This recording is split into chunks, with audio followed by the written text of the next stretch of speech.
Hey everybody, welcome back to Touchy Reactions. Sabaton Army, I got another good one for you today. We're going to be doing a dive back in history to back into November of last year, where I first discovered the song Christmas Truce by Sabaton. Back then, I wasn't doing deep dives into these songs, so recently I've asked my patrons what they'd like me to be doing next for Sabaton, and they one of the things they did vote for was for me to go back and do some deep dives into some of the songs that I did originally. And this week it's time for Christmas Truce. And thankfully for all of us, Sabaton has given us a plethora of content to choose from today. So we're going to be watching 5 videos. We're going to start with a lyric video. I know the song. I've been listening to the song ever since November, so I do know the song, but I do want to see how well they did their lyric video. They always go over the top on those, and I just want to see how well it was done. Next, we're going to be watching the Sabaton History lesson with Indy Nidell. Then we're actually going to go back and revisit my initial reaction to their music video. I've got the old raw footage. I'm going to edit it in there. I've got the same shirt on, the same hat on. Only difference is I'm about 40 pounds lighter now, so pay attention to that. I've lost about 40 pounds since that video. After that, we're going to do about a 9-minute long animated film that kind of tells the story behind the song. And then we're going to wrap the whole thing up with a live performance that they did back when the song first came out. So sit back, relax. We're going to do a little deep dive into the song Christmas Truce by Sabaton. Real quick, this song was originally requested by Andre the Ath back in the day. So Andre, shout out. Thank you for bringing this to my attention. And, this is going to be a little bit of a long video, so I'll quit wasting time. Quick promo on the front. Like, comment, subscribe, join the Patreon, all that good stuff. Thank you to everybody that's been supporting the channel and sending me love through the comments. Appreciate it. So let's go ahead and jump into this first video. This is going to be the lyric video for the song Christmas Truce by Sabaton.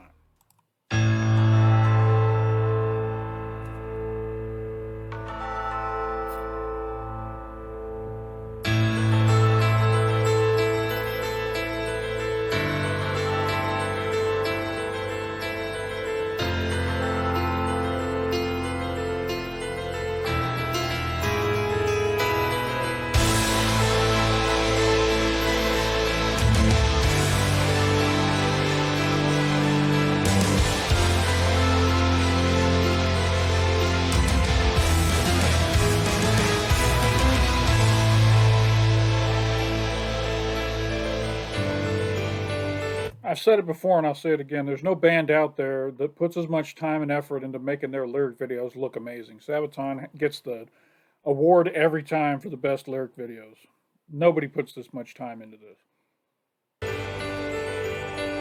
Silence. Boy, remember the silence on a cold winter day. After many months on the battlefield, and we were used to the violence. Then all the candles went silent, and the snow fell. Voices sang to me from no man's land. We are all friends.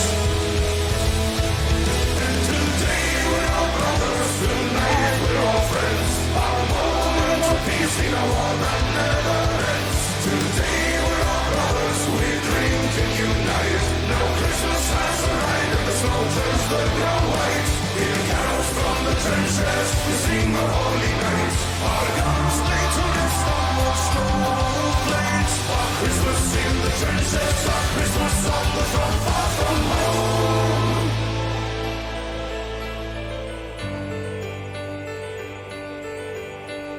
Madness, how I remember the sadness.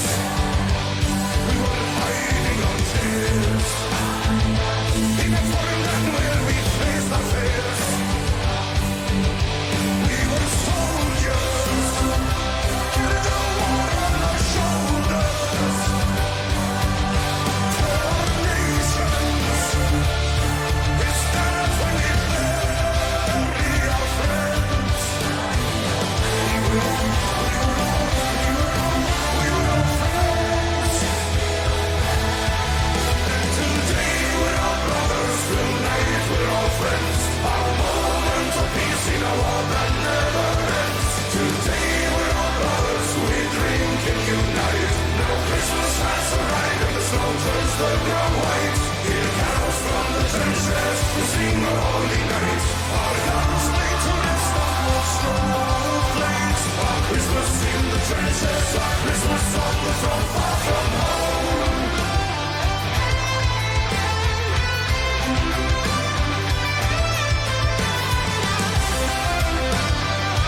just got to revisit what this song is about. Obviously, a time in history when foes across a battlefield were able to just take a pause and be brothers in the no man's land in between the two trenches and just forget about fighting for a little bit of time and just treat each other like human beings. And it really happened. It really happened, and it just goes to show the humanity that are in all of us. And this song really pulls that out. And it's beautifully written. This is a definitely top 10 Sabaton song. May even be top 5. I don't know. It's really good though. I have no complaints about the song.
Yeah, just an overall great Sabaton song. All right, let's go ahead and jump into the history behind this song. Looks like we got Pear from Sabaton and Indy Nidell. This is Christmas Truce, December 1914, Sabaton History 107. Let me maximize this, make sure the volume's up. All right, here we go. This is Christmas Truce by Sabaton History. Today's Sabaton History episode is not about a battle. It's not about a weapon. It's not about like a tank or a plane. It's not even about a person involved in a war, yet it is about the Great War. It is, of course, the Christmas truce.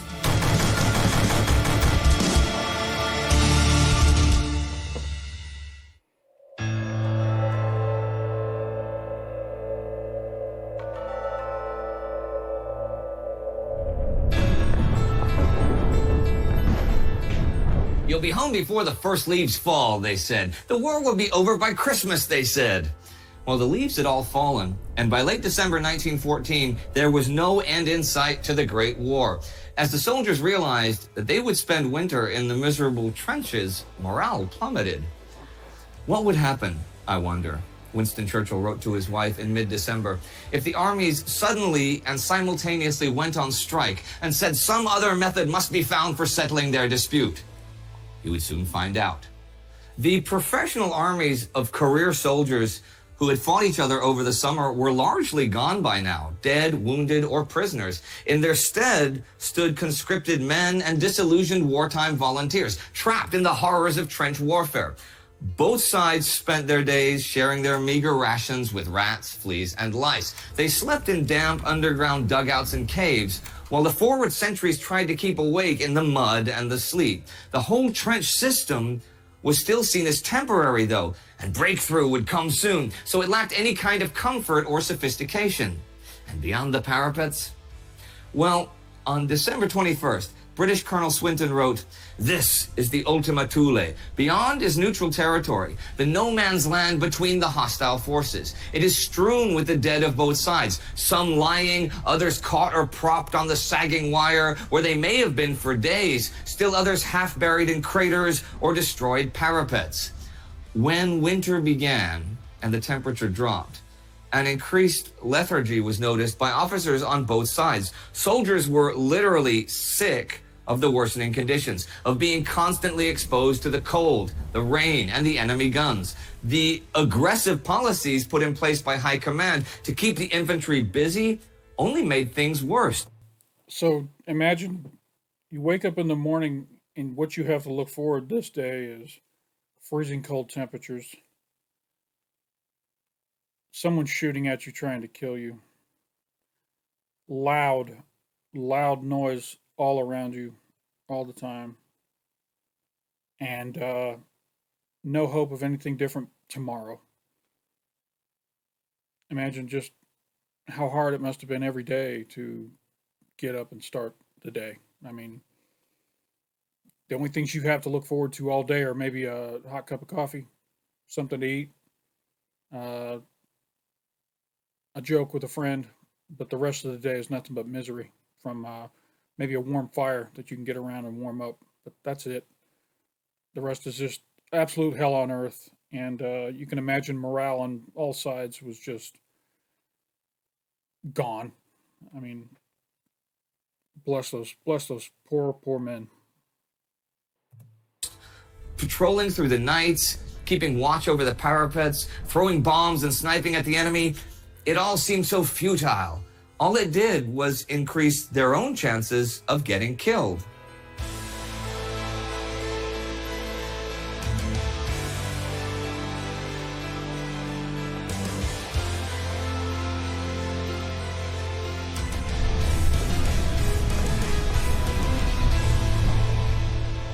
This led to a number of unofficial truces all over the front, a live and let live system.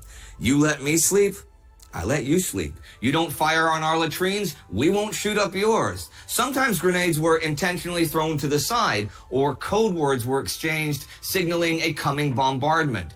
It was a basic, almost natural understanding that there were limits to war. This is important in order to understand what would happen in the days around Christmas. The Champagne offensive began the week before Christmas. After a series of attacks and counterattacks, no man's land was once more littered with the bodies of the fallen. The overall mood inside the trenches was as terrible as the weather, with men up to their knees in mud and water.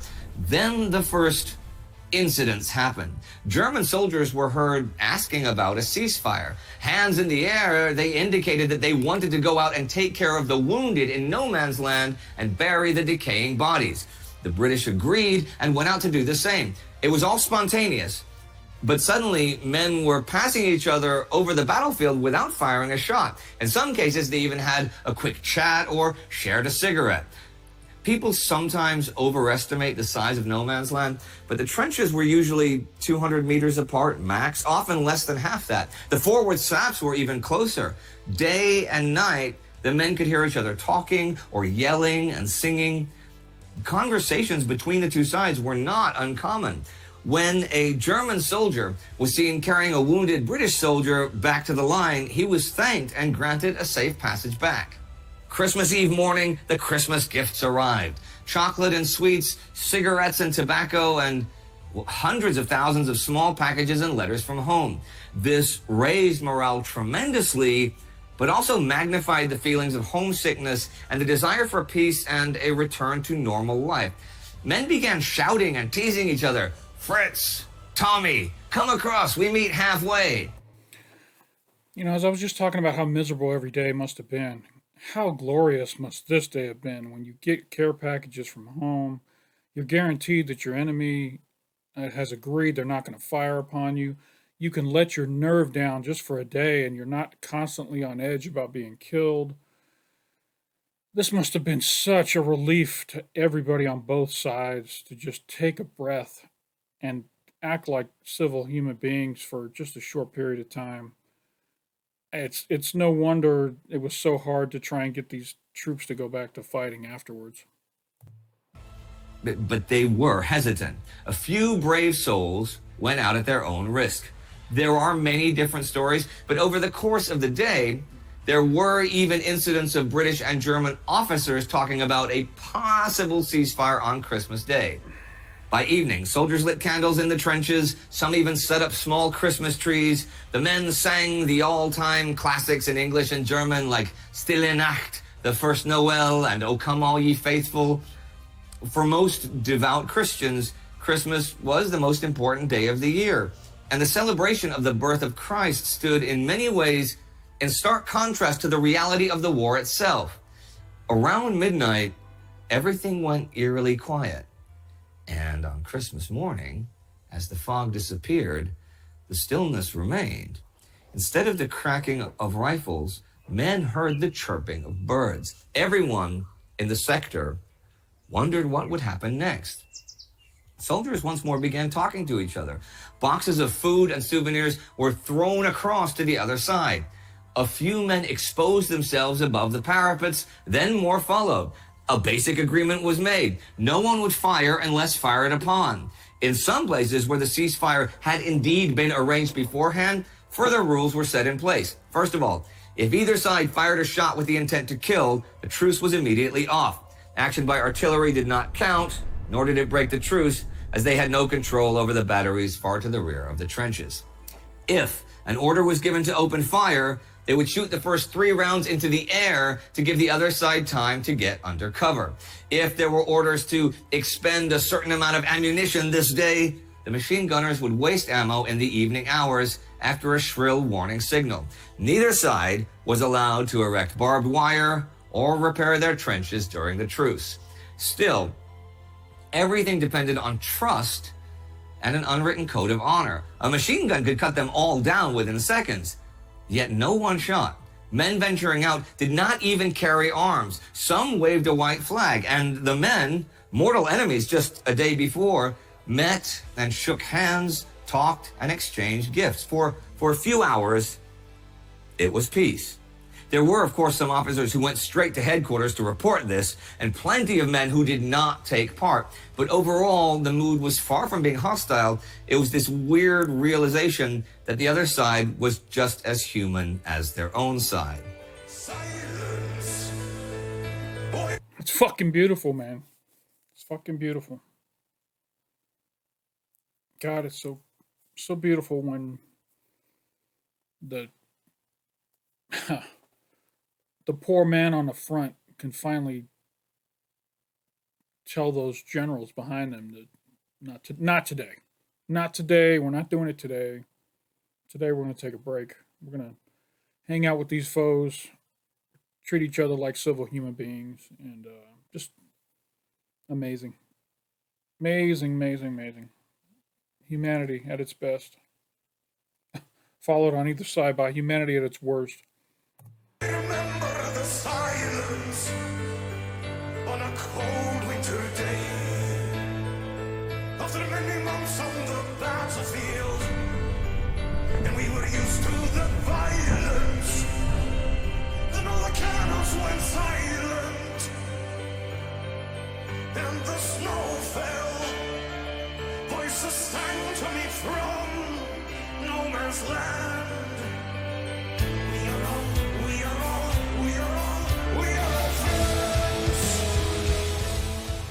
The most iconic moment of the truce is, of course, the football match in no man's land. It was as spontaneous as everything else that day, and the stories all vary.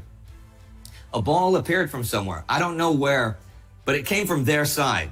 They made up some goals, and one fellow went in goal, and then it was just a general kickabout. I should think there were a couple of hundred taking part. I had a go at the ball. Everybody seemed to be enjoying themselves. There was no sort of ill will between us. There was no referee, no score, no tally at all. Private Williams of the Cheshire Regiment. A couple of English brought a football out of their trench, and a vigorous football match began. This was also marvelous and strange. The English officers thought so too. Towards the evening, the officers asked whether a big football match could be held the following day between the two positions. Saxon Lieutenant Zemich. No Man's Land had seemed 10 miles across when we were crawling out on a night patrol, but now we found it no wider than the width of 2 football pitches. We provided the football and set up stretchers as goalposts, and the Reverend Jolly, our padre, acted as referee. They beat us 3-2. Robert Graves, Royal Welsh Fusiliers.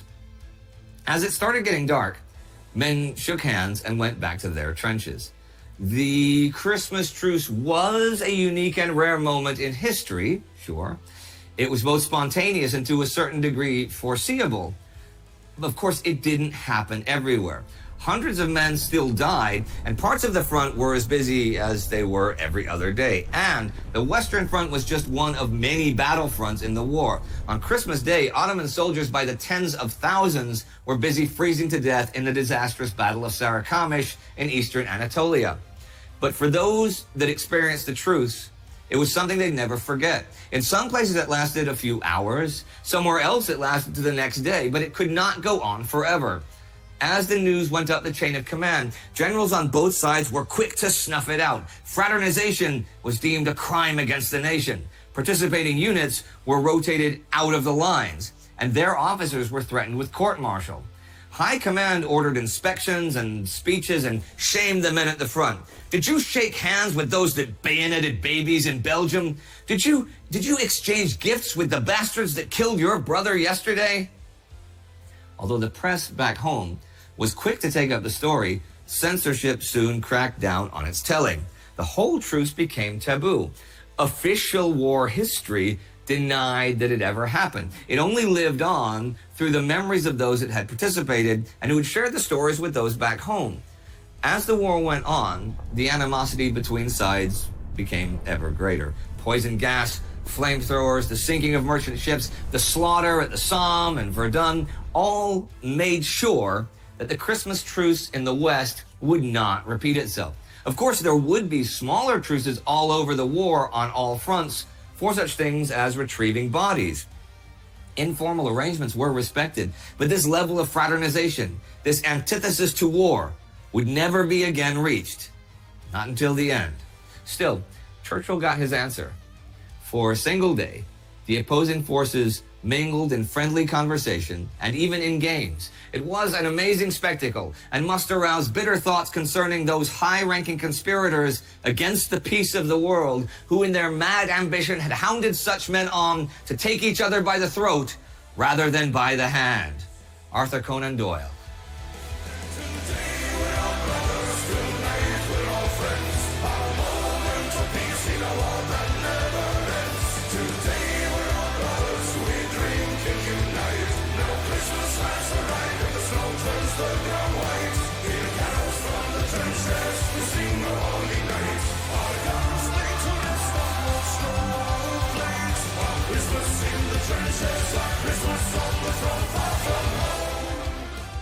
Hey, Per. Hey, Indy. Hey, there's something that looks a little bit different on you than normally. Is it the kavai? Yeah. No. It's you've done something to your face. Yeah. I completely forgot about that. Funny story though. You want to know how that happened? Yeah. Okay. I hope it's a good Christmas story. It's a good story. Yeah. It's Christmas time, right? It was Christmas time, and because I'm a good guy, I was doing some charity work, right? And there were these orphans and nuns in an orphanage. Although it was a non-denominational orphanage, because Christmas is really about to celebrate giving and the human spirit and stuff. You could put religion in it if you like, but you know what I mean, right? Mm-hmm. So, but I'm there. All right. I'm going to let him tell his story, but this kind of sounds like he's making this up. Let's see where it goes. I'm dressed as Santa Claus, right? And I'm giving out presents to all of the orphans from all over the world. They were all good orphans. There were no bad ones. Nobody got like a lump of coal or anything. And they got Sabaton albums. Different ones. Someone got The Art of War, and this guy got The Great War. Because everybody loves Sabaton. All orphans love Sabaton. And nuns, too. Nuns love Sabaton, too. Well, it's going along great. But one of the nuns was smoking, right? And there was like, the bunting, the crepe paper and stuff like that, which is pretty flammable. And it started going up. And we realized that since it was cold, because it was Christmas, the pipes were frozen, so there's no water, right? So we couldn't put it out. So suddenly, the whole orphanage The non-denominational orphanage is a raging inferno. And I'm like, save the orphans, save the orphans. So I start grabbing orphans like one, two at a time, and I'm running out of the thing, and people are going, Andy, save the orphans. I'm saving the orphans. But the thing is, there's a lot of smoke. There's smoke everywhere because it's a fire, right? And I'm breathing in the smoke, and I start coughing, but my coughing is coming like, whoo. I'm going like, whoo, whoo, whoo. And the flames carrying kids. I look like the most satanic Santa Claus you ever seen, but I was actually a good Santa Claus because I was saving orphans, right? And I get like all the orphans out, and the nun, and one, she apologized for smoking, and I got everybody's out there and stuff, and we're lying there in the snow out there, and I stand up and I hear this voice from behind me, and it was the Mother Superior, and she said, Indy, come here for a second. I turned around and I walked right into the door. Oh, damn. I took a layer of skin off my nose. Can you believe that? No. But what happened to the one who was smoking? She's still smoking? No. Okay, good. Look, no human beings are perfect. I'm not mocking orphans or nuns or myself or you or no. I mean, smoking has several severe consequences. If you're a long-term smoker, you know what they are. You know that you. All right, so every story has a bit of truth in it. I think Indy walked into a door, but the orphan fire thing, I don't believe any of that. Has consequences. It does not mean that you can easily quit smoking. None or no none. You know. Well, I'm glad we had this talk. I'm glad we had this talk today. So let me ask you a question about the Christmas Truce episode. It is one of the most iconic things of the First World War, the most iconic occurrences, certainly non-battle related and stuff. But yet when you did the Great War, it's not on that. Now, did you consider a song about the Christmas Truce for the first Great War album, or why is it only now coming? Yeah, that's a good... I mean... It is exactly like you said. We were considering it, of course, for the first album, for the Great War album. Of all the topics of World War One, the most requested was, please do a song that is not about battles, do something about peace, do about the Christmas truce. Right.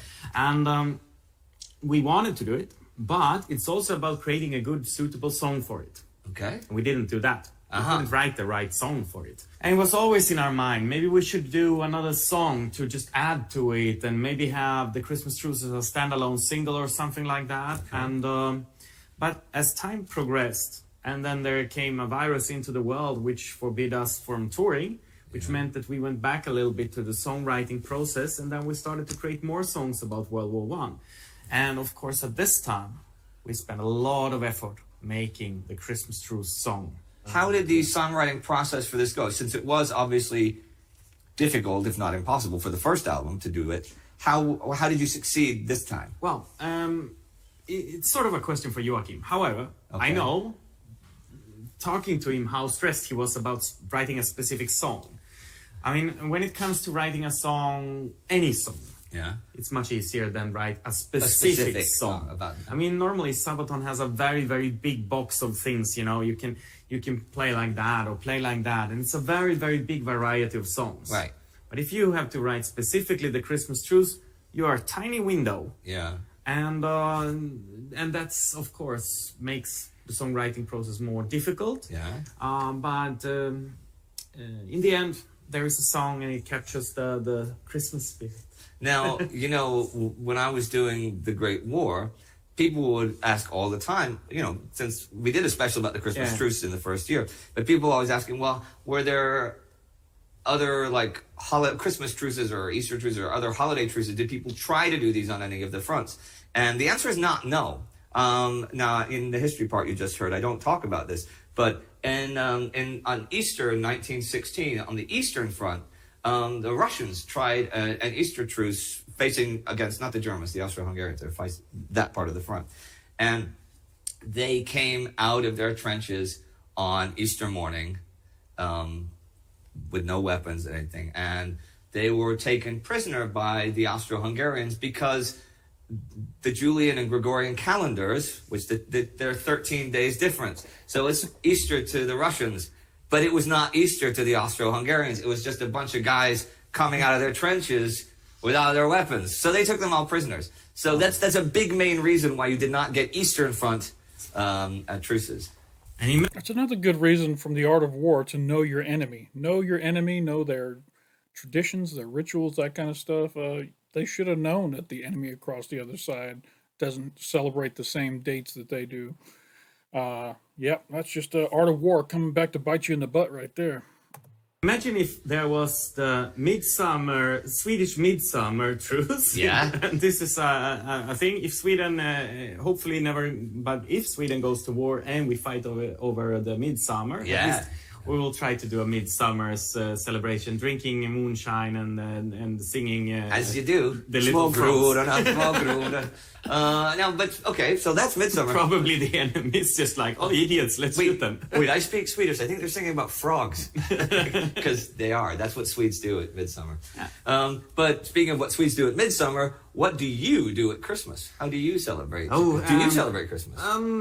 Yeah, well, it's my whole life. It hasn't changed that much. We're still together with the family, with the core family, and we just sit and we give away some presents and we have a nice dinner together the whole day, and then we watch the Swedish Kalle Anka. Okay, of course. I didn't used to when I came to Sweden because I thought that's the same thing every year, but I do now. Yeah, I did too. I the older I get, the more Christmas traditioning I get. Although since my family, my siblings, and my parents are all in Texas, and it's rare that I'm there over Christmas because I usually have work here. But I do sometimes. Like a few years ago, I went to a media market and bought the biggest deep fryer I could find on December 23rd. And I spent the next 3 days alone with just the cats, like deep frying like everything. And that was like one of the most fun Christmases I've ever had. You know what was really good? Deep fried gummy bears were really good. Okay, this is how you do deep fried gummy bears. Get a handful of gummy bears and stick them in the microwave so they're soft, not melted, right? And then mash them together, right? And then put them in the freezer for like 2 hours or so it's frozen together.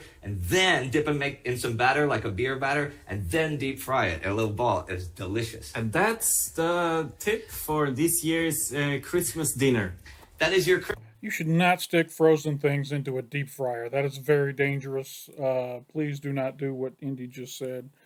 The freezing temperature versus the boiling temperature can cause that oil to create an oil fire very quickly. So don't do that. Christmas treat thanks to Sabaton History. Well, do you have a Christmas message for everybody out there in Sabaton land? Yeah, well, I think we just wish everybody good holidays. Yeah, joyous and happy holidays. I hope have you guys, a great time. I hope you're safe and happy, and your whole week and month are full of smiles. Nothing but smiles. See you next time. And gummy bears. And gummy bears, deep fried. I'm from Texas. We deep fry everything. All right. Thank you, everybody. See you next time. See you next time.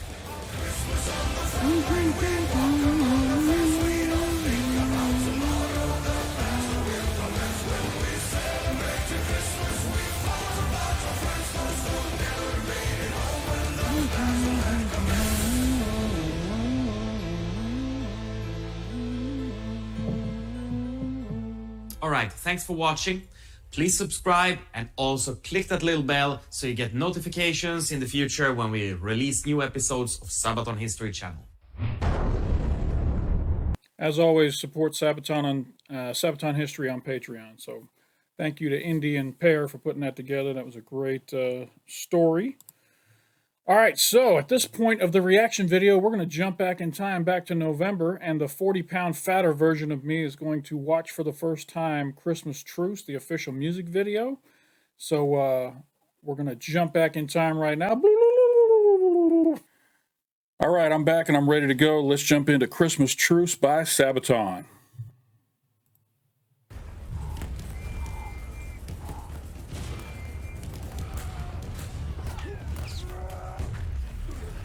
I gotta check this volume. Oh yeah, the volume's way too low. Let's get that up right in here.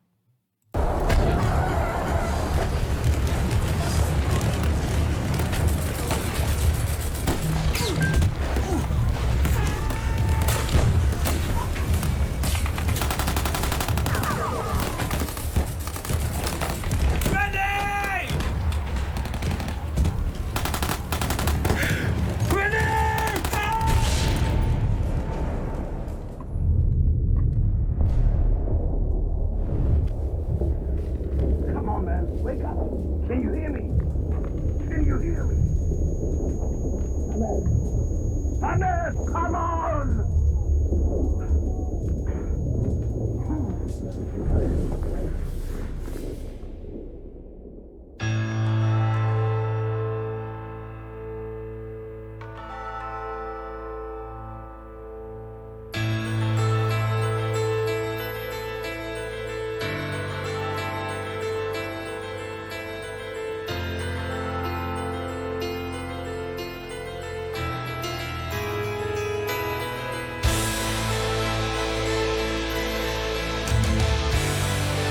I love how high quality this video is. They did a really nice job with the cinematography and everything looks great. I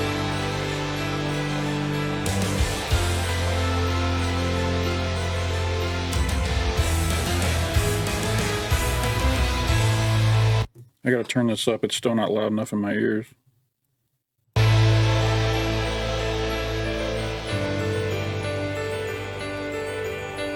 Silence. Boy, remember Oh, there's no captions. It's in English. the silence on a cold winter day. After many months on the battlefield, and we were used to the violence. Then all the cannons went silent, and the snow fell. Voices sang to me from no man's land. We are all, we are all, we are all, we are all friends. And today we're all brothers, tonight we're all friends. Our moment of peace in a war that never ends. Today we're all brothers, we drink and unite. Now Christmas has arrived and the snow turns the ground white. Hear carols from the trenches, we sing a holy night. Our guns lay to rest on what snowflakes. Our Christmas in the trenches, our Christmas on the front, far from home.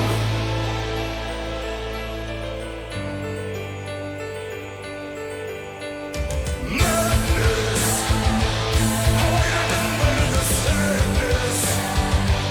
We were hiding our tears in a foreign land where we faced our fears.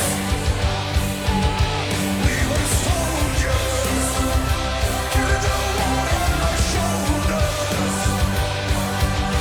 For our nations, we stand when we bury our friends. We were all friends. And today we're all brothers, tonight we're all friends. Our moment of peace in a war that never ends. Today we're all brothers, we drink and unite. Now Christmas has arrived and the snow turns the ground white. Hear carols from the trenches, we sing a holy night. Our guns lay to rest on what snowflakes. Our Christmas in the trenches, our Christmas on the front, far from home.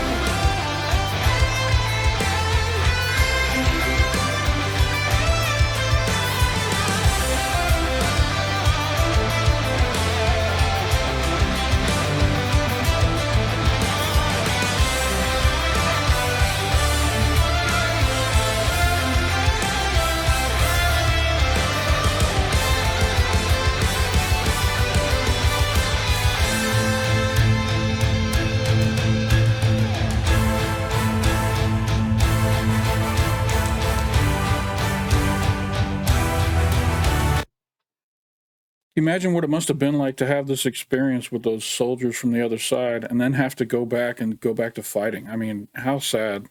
I mean, oh my gosh. To share this important emotional experience with somebody and then have to turn your gun on them the following day. I mean,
Is that the piano? I missed it. Oh, wow.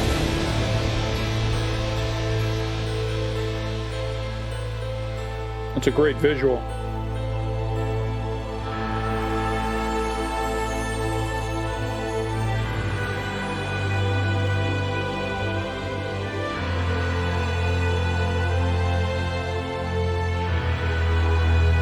The hair on my arms are kind of standing up. This is deep.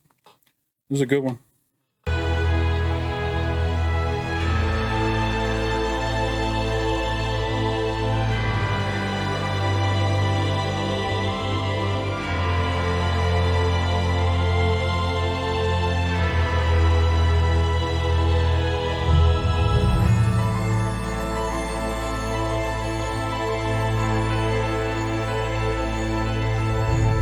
All right, look, man, y'all can't get me tearing up right out the gate with the first song.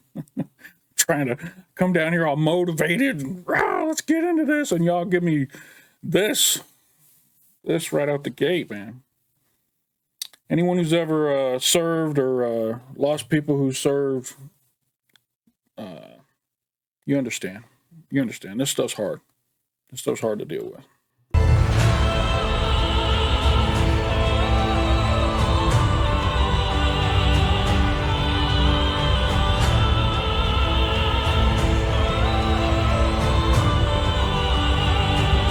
I am going to watch the credits because, you know, you got to give these people their respect for putting this together. It was beautifully shot and well-made song, so we're going to let this roll.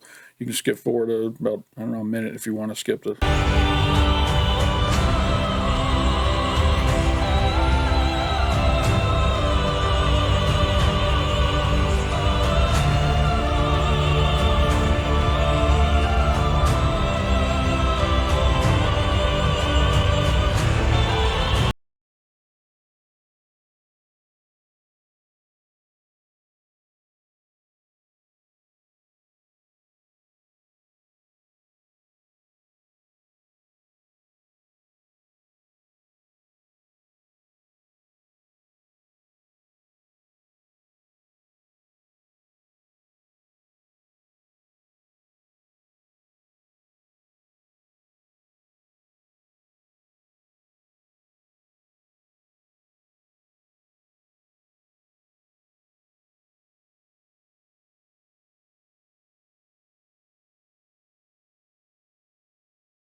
All right, so that's the latest from Sabaton, their latest release, Christmas Truce. I gotta admit, I was a little surprised at how emotional this made me.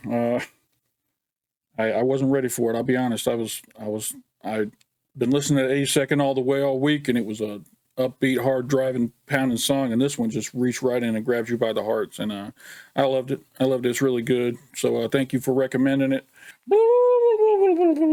All right, we're back from November, and I've lost 40 pounds from when I was just a second ago, so hey. And next video we're going to be watching is the animated, what is this called? Animated story video of Christmas Truce. Probably going to be a lot like the Sabaton History, probably based right off of it. But hey, they give us the, they took the time to make it. We'll take the time to appreciate it and enjoy it. So let's go ahead and jump into this. It's only 9 minutes long, 9.5 minutes. This is Sabaton Christmas Truce, the animated story version. It's the night of December the 24th, 1914, on the Western Front. The industrial might of the new 20th century has been focused into a war that has been going on for 5 months. Everyone thought it would be over by Christmas, but sadly such hopes have now died alongside the young men in the clinging mud and cold of the trenches. On the run-up to Christmas, Pope Benedict XV begged the warring governments to call a truce and asked that the guns may fall silent, at least upon the night the angels sang, but it was no use. In their trenches, sometimes just 30 meters apart, the men of both sides often shout insults to each other above the sounds of battle. On Christmas Eve, a cry comes over from the German side in broken English. Tomorrow, you know shoot. We know shoot. The British and French are incredulous. Then along the trenches, there's a movement. But instead of seeing the sight of men going over the top, this time, pushed up above the top of the trenches, Christmas trees start to appear along the German lines, lit up by flickering candles. Is it a ruse? Could it be real?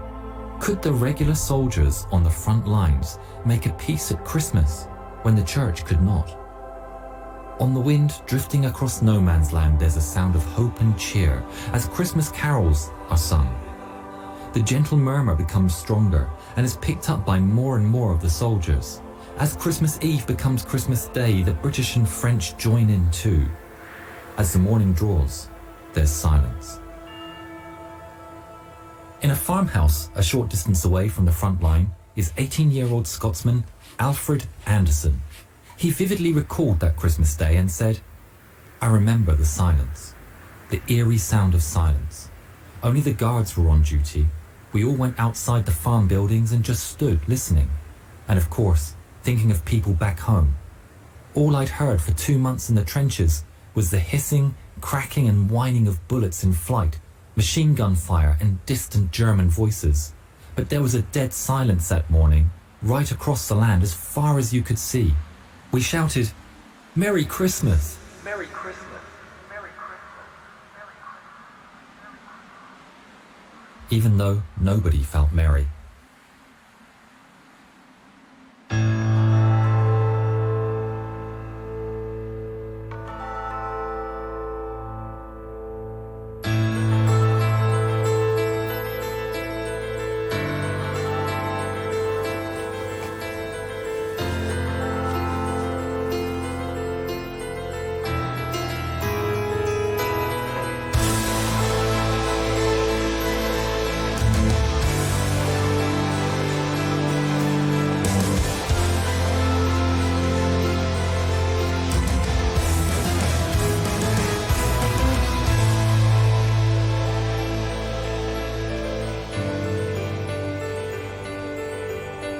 Silence. Oh, I remember the silence on a cold winter day. After many months on the battlefield, and we were used to the violence. Then all the cannons went silent. Why is this making me tear up every time, man? Every time it makes me tear up. It's just so beautiful. And the snow fell. Now, the part I don't get is that entire no man's land should be just full of craters from bombs going off, grenades going off, all that kind of stuff, not to mention dead bodies and barbed wire and all that stuff. How did they have enough flat ground to have a football match? I have no idea. Voices sang to me from no man's land. We are all friends. And today we're all brothers, tonight we're all friends. Our moment of peace in a war that never ends. Today we're all brothers, we drink and unite. Now Christmas has arrived and the snow turns the ground white. Hear carols from the trenches, we sing a holy night. Our guns lay to rest on more snow plates. Our Christmas in the trenches, our Christmas on the throne far from home.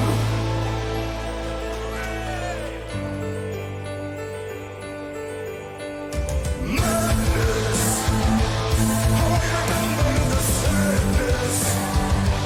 We were hiding on tears. In a foreign land where we faced our fears.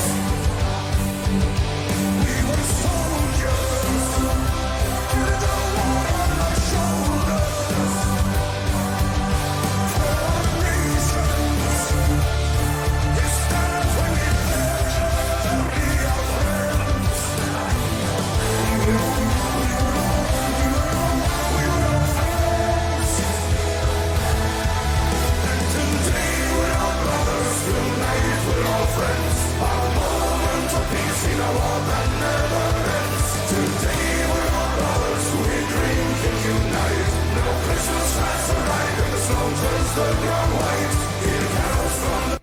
I think about all the soldiers that didn't get to participate in the Christmas truce, that were on battlefields adjacent to where it happened, hearing the story of what happened, and just wishing that could have been something that happened where they were at. You know, God knows how many friends or colleagues they lost the day of Christmas when the fighting continued, and you know, they hear about this amazing thing that happened just down the line at a different part of the war, and it's just sad that they also didn't get to have that break and that moment of clarity, you know.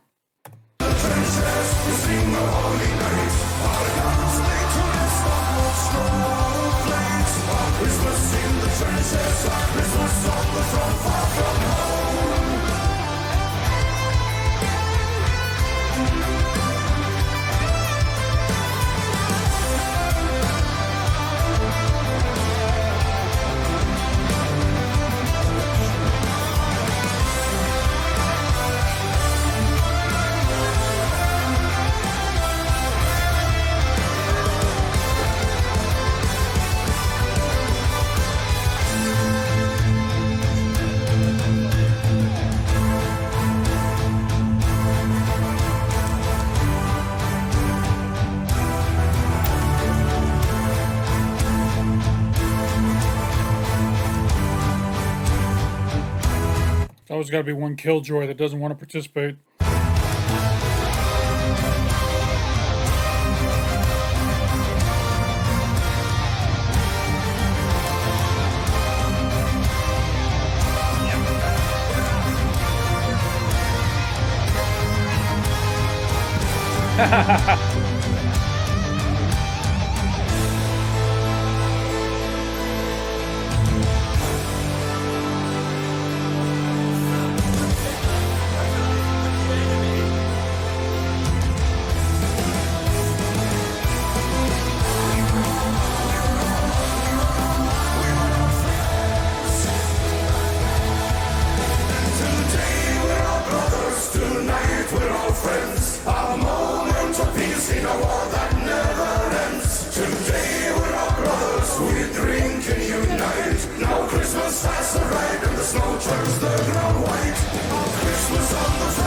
Those people that take down the names and try to get everybody in trouble, those are the people that somehow mysteriously end up getting shot by friendly fire someday. I don't, you know, just by accident. Just karma, maybe.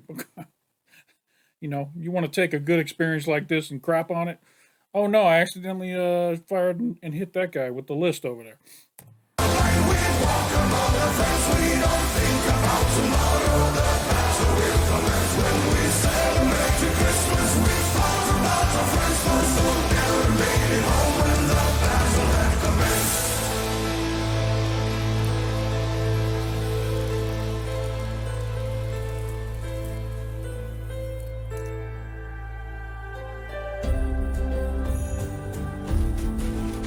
There were many matches along the lines that day, some with proper footballs, some with bully beef cans, some were disorganized scrambles for the ball.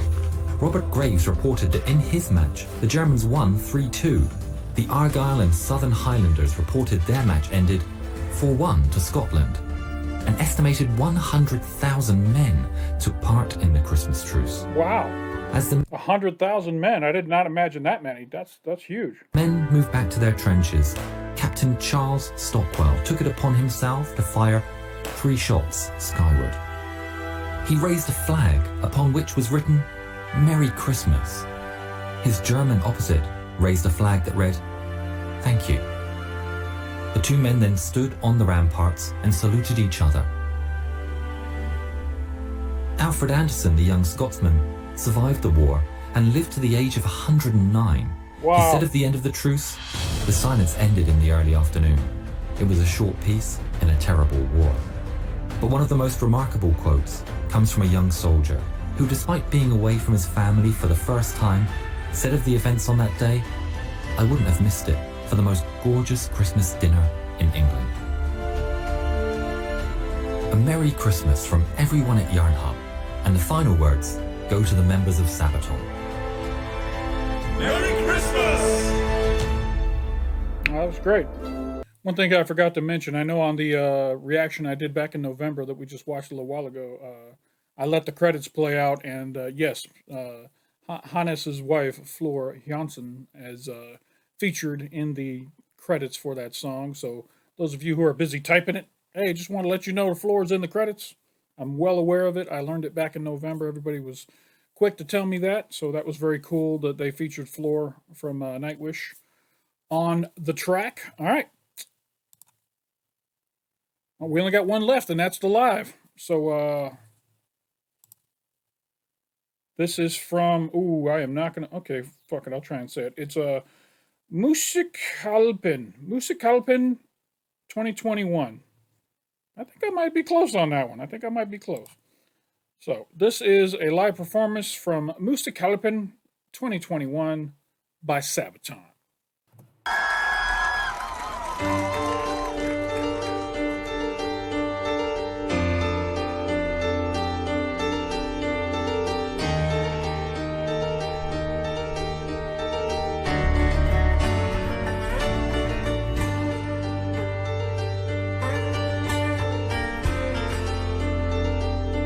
Wow, this acoustic version is beautiful. I love this.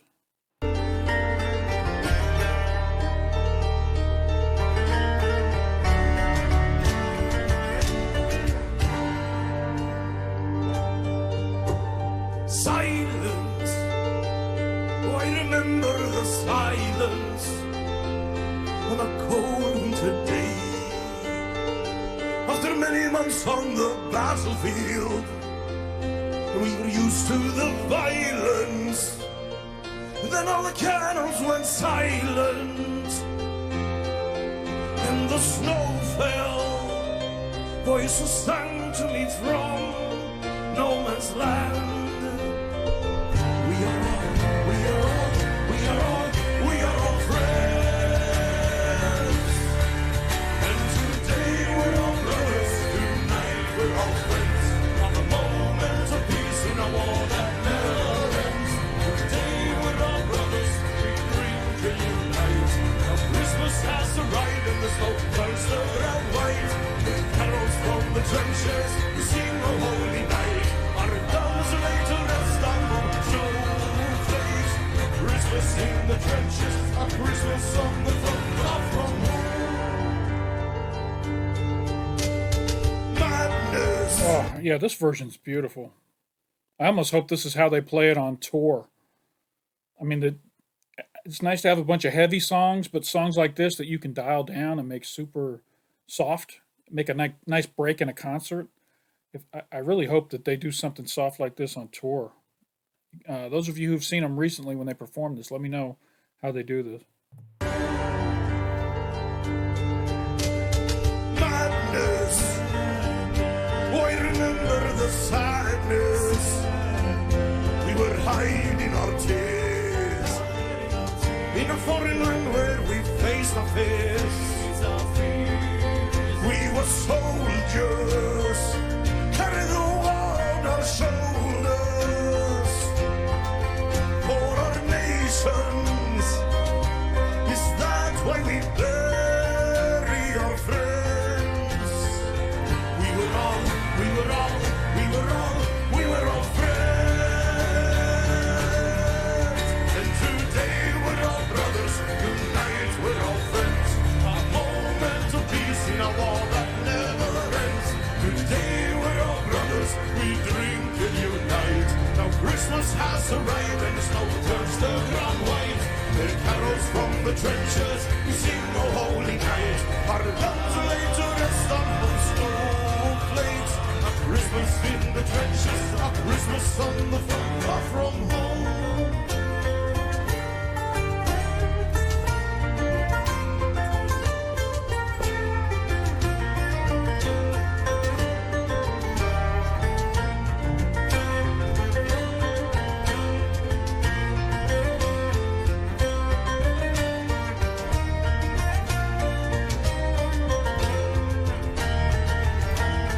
Come on, cameraman. This is a guitar solo by Chris. We should be looking at Chris right now. I mean, I want to see Tommy play the keys, but this whole guitar solo, we've been looking everywhere but where the guitar solo is coming from. Let's back it up.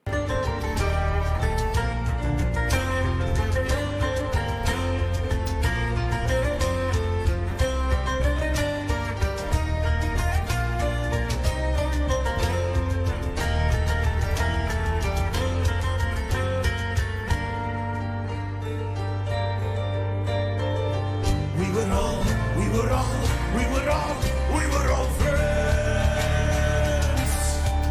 And today we're all brothers. Tonight we're all friends. A moment of peace in a war that never ends. Today we're all brothers. We drink and unite. Now Christmas has arrived and the snow turns the ground white. Christmas on the front line. We walk among our friends. We don't think about tomorrow. The battle will commence. And we celebrated Christmas. We thought about our friends. Those who never made it home when the battle had commenced.